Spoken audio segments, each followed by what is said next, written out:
এক তরুণী গৃহবধূর অস্বাভাবিক মৃত্যু ঘিরে ব্যাপক চাঞ্চল্য। রাজারহাট থানা অন্তর্গত জগদীশপুর মুসলিম পাড়ার বাড়ি থেকে ওই গৃহবধূর ঝুলন্ত দেহ উদ্ধার করে পুলিশ। সোমবার সকাল 8:30 নাগাদ পুলিশ জানিয়েছে, মৃত গৃহবধূর নাম মেহেক আনসারি, বয়স 19। তরুণী রাজারহাট জগারডাঙ্গার বাসিন্দা।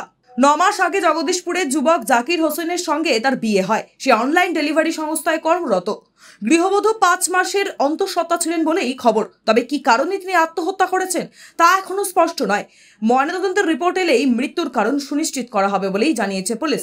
এই ঘটনায় আপাতত একটি অস্বাভাবিক মৃত্যুর মামলা রুজু করেছে পুলিশ। তদন্ত শুরু করেছে রাজারহাট থানার পুলিশ। এই মুহূর্তে গৃহবধূর শ্বশুরবাড়ির লোকজনের বিরুদ্ধে একটি অভিযোগ করতে রাজারহাট থানায় হাজির হয়েছেন মৃত গৃহবধূর আত্মীয় স্বজনেরা। আর বড় মেয়ে ফোন করে যে বাবা তুমি বাড়ি আসো। এমনি ছেলের বাবা ফোন করেছে যে আমার বোন গলায় দড়ি দিয়েছে। আমি সেই কাছ থেকে ঘুরে এসে বাড়ি আসছি। বাড়ি আসার সাথে সাথে আবার ফোন এলো যে লোটা চিনার পার্কে হসপিটালে ভর্তি। দুদিন আগে বাপের বাড়ি এসছে।